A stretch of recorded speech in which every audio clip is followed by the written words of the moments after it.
नमस्कार दोस्तों, आप सभी का बहुत बहुत स्वागत है आपके अपनी YouTube channel business education point पर।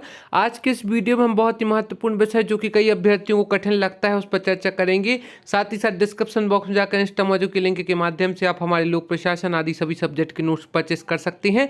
आज का जो हमारा विषय है वह लोक प्रशासन MPPSC मेंस 2020 एवं 21 के अनुसार इसके जो नोट से प्रिपेयर किए गए हैं, साथ ही साथ MPPSC 2019 के जो मुख्य परीक्षा के अभ्यर्थी हैं उनके लिए भी उपयोगी रहेंगे। नए सिलेबस के अनुसार इससे बाहर कुछ भी नहीं, 150 रुपये में आप हमारे नोट्स परचेस कर सकते हैं। सभी स्रोतों का सार है और इसमें सभी टॉपिक कवर किए गए हैं, अभी खरीद सकते हैं। 3 मार्कर 6 मार्कर 5 मार्कर नोट्स अपने हिसाब से बनाए गए हैं। तो अल्बर्ट साइमन के अनुसार लोक प्रशासन क्या है, तो इनके अनुसार लोक प्रशासन का अर्थ जो है वह राष्ट्रीय, राज्य, स्थानीय स्तर की सरकारों की कार्यपालक शाखाओं की क्रिया से है। इसमें यदि आप इतना लिख देते हैं तो आपको 3 मार्कर पूरे मिल जाएंगे। तो ध्यान रखें, इनके अनुसार लोक प्रशासन का अर्थ राष्ट्रीय, राज्य, स्थानीय स्तर की सरकारों की कार्यपालक शाखाओं की क्रिया से है। अल्बर्ट साइमन के अनुसार लोक प्रशासन।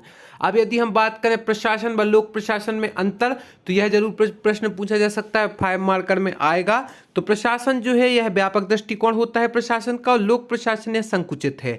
सामान्य उद्देश्य की प्राप्ति हेतु किया गया सामूहिक प्रयासी प्रशासन है, जबकि प्रशासन के क्रियान्वयन पक्ष को लोक प्रशासन कहते हैं।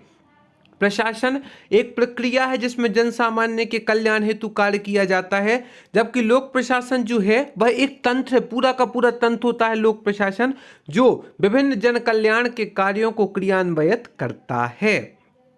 इसका जो प्रशासन का संबंध सरकार से है और लोक प्रशासन का संबंध नौकरशाही से है। और जो प्रशासन है यह संविधान के अनुसार संचालित होता है और लोक प्रशासन यहाँ सरकार के निर्देशों पर कार्य किया जाता है या उनका संचालन होता है, उन्हीं के अनुसार यहाँ पर कार्य सानंद होता है। और जो प्रशासन है, प्रशासन जनता के प्रति उत्तरदायी होता है, लोक प्रशासन सरकार के प्रति उत्तरदायी होता है। प्रशासन जो है वह जनता के प्रति उत्तरदायी होता है, वहीं लोक प्रशासन जो है वह सरकार के प्रति उत्तरदायी होता है। प्रशासन का मुख्य कार्य नीति निर्माण करना है, जबकि लोक प्रशासन का मुख्य कार्य नीतियों का क्रियान्वयन करना होता है। तो प्रशासन और लोक प्रशासन में अंतर हमने देखा कि प्रशासन एक व्यापक दृष्टिकोण है, जबकि लोक प्रशासन एक संकुचित है।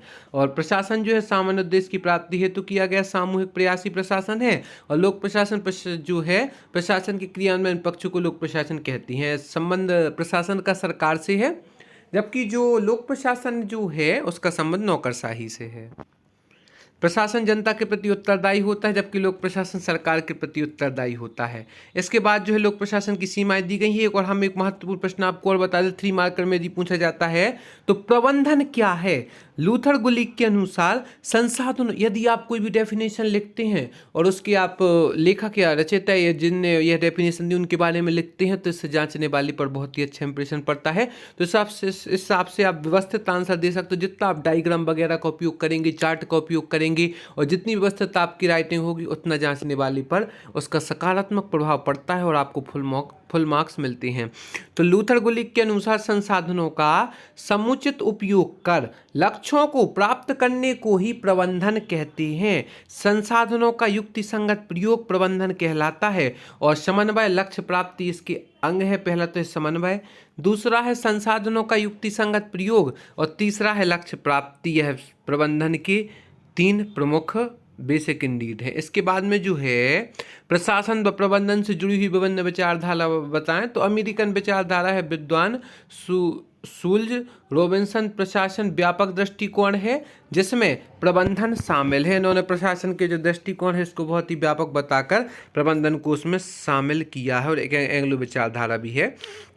इसके बाद जो अब यदि हम बात करें लोक प्रशासन के विभिन्न क्षेत्रों का वर्णन कीजिए, उन पर भी हम चर्चा करेंगे। इसी के साथ साथ और भी महत्वपूर्ण प्रश्न हैं जिनको हम देखेंगे कि कैसे इसको हम किस प्रकार से, यहाँ पर पूरी उसकी डेफिनेशन भी दी गई है। और जो यहाँ पर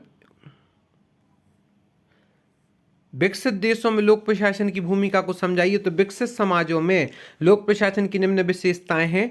विकसित देश मतलब जो हमारा भारत है वह विकासशील देशों के अंतर्गत आता है, जो निरंतर विकास के लिए अग्रसर है। और विकसित जो पूरी तरह से विकसित हो चुके हैं वह विकसित देश के अंतर्गत आते हैं। तो विकसित समाजों में लोक प्रशासन की निम्न विशेषताएं हैं। विकेंद्रीकृत प्रशासन, राष्ट्रीय कानूनों के प्रति प्रतिबद्धता, पारदर्शिता, पेशेवर नौकरशाही, जन सहभागिता युक्त प्रशासन जो है विकसित देशों में लोक प्रशासन की भूमिका। विकसित देशों में वहाँ की परिस्थितियों के अनुसार, जिसमें साइबर क्राइम, प्रदूषण आदि वहाँ की चुनौतियों के अनुसार नवीन लोक प्रशासन का जन्म हुआ। पश्चिमी देशों का प्रशासन लोक प्रशासन विकसित देशों में लोक प्रशासन का उदाहरण है। इसके बाद विकासशील देशों में लोक प्रशासन भी यहाँ पर बताई गई है। और प्रारंभिक परीक्षा में 3 मार्कर के हिसाब से हम बता दें लोक प्रशासन के पिता किसे कहा जाता है, तो वुडरो विल्सन जो है उन्हें लोक प्रशासन का पिता कहा जाता है। और लोक प्रशासन के यहाँ पर 6 चरण भी बताए गए हैं। और भी महत्वपूर्ण प्रश्न जो कि आपको हमारी इस PDF में मिलेंगे, तो आप आज ही आप यदि हमारे नोट्स परचेस करते हैं तो आपके लिए निश्चित रूप में इससे फ़ायदा होगा। तो आप आज ही हमारे हैंड रिटन नोट्स परचेस कर सकते हैं। साथ ही साथ फेसबुक, यूट्यूब, इंस्टाग्राम, टेलीग्राम आदि के माध्यम से भी हमसे जुड़ सकते हैं। अब हम बात करते हैं परंपरागत प्रबंधन के बारे में। हम जान ही चुके हैं।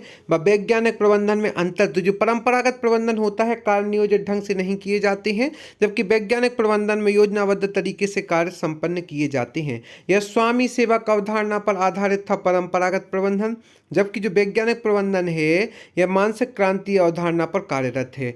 जो हमारा परंपरागत प्रबंधन है इसमें अनुभव आधारित नियमों को महत्व दिया जाता है, और वैज्ञानिक प्रबंधन जो है इसमें वैज्ञानिक विधियों को महत्व दिया जाता है। परंपरागत प्रबंधन इनका प्रबंधकों का दृष्टिकोण अधिनायकवादी था, जबकि जो हमारे वैज्ञानिक प्रबंधन है इनका दृष्टिकोण लोकतांत्रिक था। तो इस प्रकार से हमने परंपरागत प्रबंधन एवं वैज्ञानिक प्रबंधन पर भी चर्चा की। इसके बाद यदि हम और महत्वपूर्ण प्रश्नों को देखते हैं जिनकी आने की संभावना 100% है, तो उन पर भी हम चर्चा करेंगे, जिनके माध्यम से हमें उपयोगी जानकारी में शास्त्रीय सिद्धांत एवं मानव संबंधी सिद्धांत। तो इसमें 5 अंतर यदि हम बात करते हैं कि शास्त्रीय सिद्धांत औपचारिक संगठन पर बल देता है, जबकि मानव संबंधी सिद्धांत जो है वह अनौपचारिक संगठन पर बल देता है। तो इस प्रकार से आप प्रमुख लिख सकते हैं। और शास्त्रीय सिद्धांत आर्थिक प्रेरणा पर बल देता है, जबकि मानव संबंधी सिद्धांत जो है वह अनार्थिक प्रेरणा पर बल देता है। शास्त्रीय सिद्धांत या बाध्य पर्यावरण से प्रभावित नहीं होता, जबकि मानव संबंधी सिद्धांत जो है इसमें संगठन बाध्य पर्यावरण से प्रभावित होता है। शास्त्रीय सिद्धांत नेतृत्व शैली निरंकुश है, जबकि मानव संबंधी सिद्धांत लोकतांत्रिक होते हैं। यहाँ पर हमने इस पर भी चर्चा की। और भी हम इसके महत्वपूर्ण प्रश्नों को देखते हैं कि कौन कौन से प्रश्नों पर किन प्रकार के प्रश्नों की आने की संभावना भी यहाँ पर बताई गई है। साथ ही साथ आपकी प्रारंभिक परीक्षा भी नज़दीकी है और मुख्य परीक्षा भी कुछ समय में होने वाली है। इंटरव्यू आदि की भी तैयारी आप व्यवस्थित रूप से करते रहें ताकि आपको अपनी मनचाही सफलता को प्राप्त कर सकें। व्यवहारवादी उपागम क्या है, इस पर भी हम चर्चा करेंगे। व्यवहारवादी उपागम में संगठन में कार्यरत व्यक्ति के आंतरिक मूल्य, व्यवहार व विचारशीलता का अध्ययन किया जाता है। यह लोक प्रशासन का विषय भले ही कठिन हो, लेकिन यदि आप हमारे नोट्स आदि के माध्यम से तैयारी करेंगे तो आपके लिए व्यवस्थित रहेगा।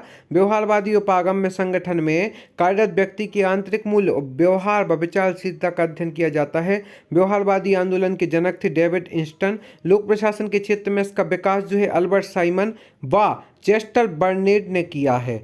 यह उपागम निर्णयों में मूल्य व तथ्य दोनों के समावेश पर बल देता है। कैसा उपागम है, तो यह निर्णयों में मूल्य व तथ्य दोनों के समावेश पर बल देता है। इस उपागम की प्रकृति जो है वह विश्लेषणात्मक प्रकृति है। इसके समर्थक अल्बर्ट साइमन व चेस्टर बर्नार्ड जो हैं इसके समर्थक हैं। आलोचना, व्यवहारवादियों ने संगठन के बाहरी पर्यावरण पर ध्यान नहीं दिया है। तो इस प्रकार से यहाँ पर व्यवहारवादी उपागम पर भी चर्चा की गई है। अब प्रशासनिक विकास से आप क्या समझते हैं, तो आज हम इसकी डेफिनेशन देख लेते हैं कि नवीन परिस्थितियों व विकास प्रशासन के लक्ष्य प्राप्त करने हेतु प्रशासनिक संरचना प्रक्रिया में लाया जाने वाला सुनियोजित परिवर्तन प्रशासनिक विकास है। इस एक बार पुनः देखते हैं क्योंकि इनके जो शब्द हैं वह कठिन है, इनको रटने की अपेक्षा यदि हम समझने पर ध्यान देंगे तो ज़्यादा व्यवस्थित रहेगा।